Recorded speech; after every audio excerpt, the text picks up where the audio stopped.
Hi, this is Stephanie Miller from The Stephanie Miller Show. Please enjoy this exclusive clip from my show on Political Voices Network. You know, you and I, a long time ago, years ago, called it the tennis ball machine, the fire hose of news.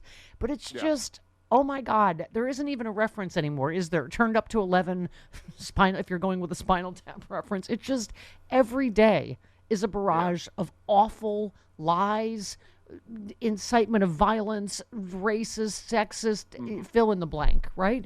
And I just, go ahead. Well, it's intentional. I mean, that's the whole idea. Steve Bannon has talked for many, many years about flooding the zone, the noise and the signal and all that stuff. Yeah. And he knows, and Donald Trump, of course, is intimately aware that the press cannot keep up. The political press cannot continuously cover this stuff and give it the attention that it deserves because of the strictures of journalistic ethics and the very nature of the 24-hour news cycle.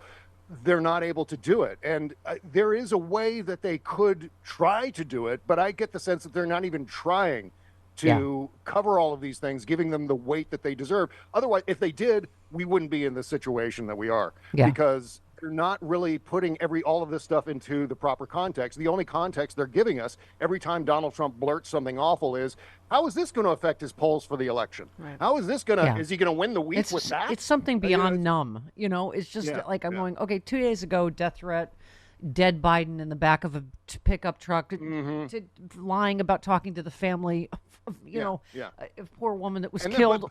You're just like, oh my God. It just becomes, an awful off. Yeah. So the funeral is just the latest in a long string of awful things. I'm surprised that Donald Trump didn't autograph the casket. I mean, that was something that he normally does when he goes to police officer, right? Yeah. Oh my God, Bob. So off air, I mentioned to you that we were interring my mother's ashes with my dad at Arlington. I asked if I could stay with you and Kimberly and have a three-way in your refrigerator, and apparently your fridge isn't big enough. So. Well, you can come and visit. We could. But there's no place for you to sleep except under my desk right here. You know what? It's always awkward after a three-way, so I think best I just, then I'll just, just have other plans. Although, you know what? Other plans. You might be able to. You, Stephanie, you're teeny tiny. You could fit in the crisper drawer. Yeah. Maybe there you go. Yeah. Next to the bib lettuce. There's always that awkward. Yeah, I think you were paying more attention to her than you were to me. I think you were looking at him when I was touching your. How do you know what goes on in a three-way, Steph? I don't know at all. I'm just making it up. I never leave my house. No clue. Suddenly, I'm sitting on top of a tub of cottage cheese, and you and Kimberly are over there, and I'm going, wait a second, hello? I've already moved on from you. I'm going to ask Carl and his husband for a three-way now. I'm going to stay with Carl Frisch and Evan. Yeah, they may have and extra Dexter. room. Yeah. Screw you. I don't mean that in a nice way. Of course. I've got to walk. I mean, this closet back here is a walk-in closet. I am not going back in the closet, Bob. There's space with all of my action figure boxes back there. I think Kimberly is hot, and I'm just going to say it. Okay. Oh, dear. Kimberly's like, okay, listen. That is actually truth, yes. Yeah, right. Oh, but here's the good news. When I fly into D.C., the airport could be named after Trump. You retweeted, Scoop, a group of House Republicans are pushing to have Washington, D.C.'s main international airport renamed after Donald Trump. And you just you just tweeted, no. No. What a horrendous idea. Yeah, nothing puts confidence in the airline system into your soul as landing at Donald Trump, at Trump Airport.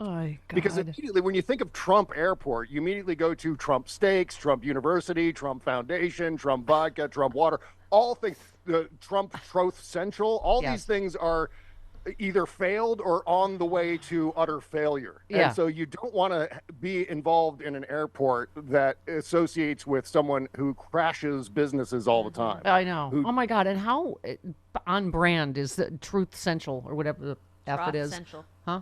Right. It's just this complete bust already, pump and dump scam. Mary Trump talking about how it's probably a way to, backdoor get around campaign finance, people that are trying to prop Trump up. It's just everything about him is crooky. There's always some crooky, conny angle, right? And you wonder, once again, why people associate themselves with Donald Trump. Obviously, there's the poor business practice and the fact that he wants to be the steward of our economy when he's never had a successful business in his entire GD life.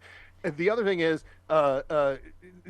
he's actually suing the two co-founders of Tro Central right now. Yeah. Because he can't take the blame upon himself. Right. He can't blame himself because he started another failing business whose stock price is rapidly becoming a penny stock. Started as a meme stock, and now it's on its way to absolute, bargain basement, the cutout bin at the Sam Goody kind of stock.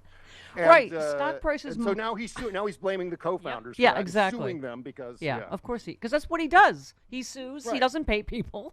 Shocking. The stock right? prices rocketed more than 40% on the public debut, only to go into free fall days later. So he's countersuing the two co-owners. He accused because they had initially sued him. Right. It's just this is what happens with every Trump business. The stock dropped 21% Monday after Trump media disclosed a $58 million loss in 2023. Everything Trump touches dies. Okay. Yeah. Oh, yes, it does. And it's my favorite spectator sport. If you go to the NASDAQ ticker on Google and type in DJT, which was a dumb move, by the way, because now as the stock declines, it's got his initials right on there. Oh, yeah. I mean, it's the greatest thing in the world to see his initials and just a steep red line going down into the dirt.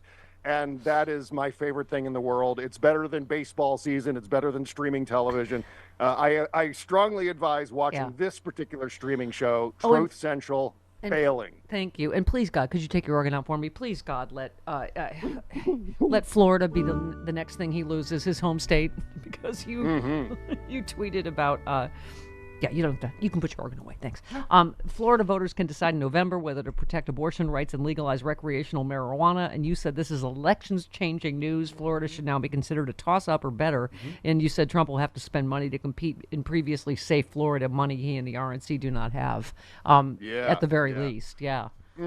Well, not only does this, I think, put Florida on the map, and in fact, the Biden campaign sees Florida as a distinct possibility. Now, that may be some calculus, some jujitsu to trick Donald Trump into spending money in Florida, which would also be good, because what that does, not only does this put Florida on the map, this particular set of Supreme Court rulings, but it actually makes the other swing states more likely for Joe Biden. That's money Donald Trump is going to have to put into Florida that he's not going to be able to put into Pennsylvania, Wisconsin, and Michigan.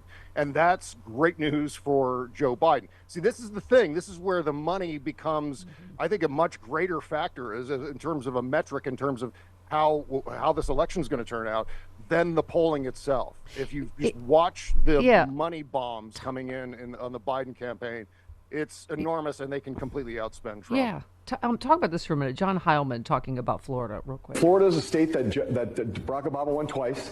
Hillary Clinton lost it by, I think, 1.5 points or so in 2016. And Joe Biden lost it by about double that amount, about 3 point something, 3.5 points or something in 2020. So Trump increased his margin there. Why did that happen? It happened almost entirely for one reason, which was the Hispanic vote in Florida, where Donald Trump overperformed anybody's expectations in Florida in 2020.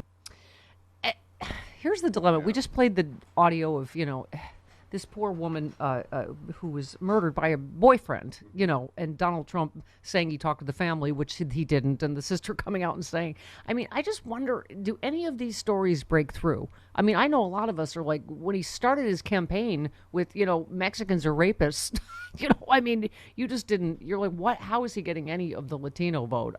You just wonder if any of these stories are going to break through. Right. And that's a big concern that I've had, which is getting this news out to swing voters. Remarkably, there are undecided voters right now. I can't even imagine. We're 10 years, it's almost 10 years next year since the escalator, and there are still people like, I don't know, maybe this guy Trump. It's remarkable that is even a thing, knowing all of the stuff. So what I'm kind of trying to do myself, which doesn't mean hardly anything, but I'm trying to post more often on Facebook, for example, because I know there are some non-political normals there who don't know about all this stuff simply because of what we were talking about before, the flooding of the zone, the inability of the political press to cover these things and to continuously revert back and say, oh, you remember when he did this? Well, that's how it the whole Rachel Maddow A block is what the entire press should look like, putting everything into the proper context, recalling things that have happened in the past, and pairing these things together so that we understand what this all means and where it's going. And that is simply not happening in the political press, certainly not on television. So I feel like we all kind of have to do our own thing. Yeah. Somebody resurrecting some of these stories. Yeah. A listener called my opening segment my Cray Block. That's when I get all my crazy out. That's perfect. Oh, man. I like but, that. Bob, you're right. Steal that. You and I mean, that's why I think we're such kindred souls, because that's why I listen to you. The same reason people say they listen to me is just because, you somehow maintain a happy clappy while saying don't get happy. But, I think that you feel generally optimistic, and that is hard in the midst of this avalanche of horrible news every day, and just Trump. Someone said it. It's just, here we go back to our love Trump's hate T-shirts. Hang on one second. I just thought this is really. This is it. Aaron Rupar, our friend who you use as well, he said it really can't be overstated how much the GOP is wagering on hate winning the day this election cycle. They're basically hoping they can keep pointing at trans people while saying yucky, and migrants while saying scary, and that'll be enough to persuade people to vote for them. I mean, that's kind of it in a nutshell, isn't it? Right. Well, that's the other side of the coin here, too, is a lot of the ridiculous myths seem to be perpetuating among, again, the folks, for lack of a better term. And that's kind of what's scary, is that there's this misperception or misapprehension that there's massive crime, even though crime is coming down precipitously under Joe Biden, that the economy is terrible, even though we've got robust GDP growth. We just broke 39,000 on the Dow, 15 million jobs created, record job creation, not seen since the 60s. Yep. And yet people are like, well, what a disaster. Because you know what, as ridiculous as Donald Trump is, and as often as he lies and distorts the truth and distorts his own record, for some reason repeating all of that nonsense, saying that it's a disaster and the country's failing and it's going to fall apart if Joe Biden gets reelected, that tends to metastasize somehow. Like somehow people start to take that seriously, and I think it's just because I don't know what's causing it. Actually, I was about to say, well, maybe it's because. Well, actually, there is no explanation. Chris is doing other than the fact that people just have a short-term memory and amnesia of some sort. Chris is doing this to me, which means I'm going along with you, but I'm going to do that to him because I have one more question. Ms. Miller. He appears to have violated the gag order again. Is anyone going to, he retweeted Brian Kilmeade doing the same lie about Judge Merchan's daughter. And it just, as somebody keeps saying, like, we have to stop saying, oh, if anyone else did, and someone's got to do something. Is anyone going to do anything, do you think? Always assume the worst. Do not underestimate him. Do not believe that he is going to play within the bounds, the normal strictures of American politics. He doesn't do that. Every single time he gets a chance to go way beyond the norm, he does that. And yet there are still people going, I can't believe he just trampled that norm. That's amazing. Shocking. No, he's 9 years so far. I'm shocked that there's gambling going on with our Constitution. I'm shocked. Okay. Love you, Bob Seska. Mwah, the Bob Seska Show. SexyLiberal.com. Okay. Thank you. Bye-bye. Oh, no, thank you.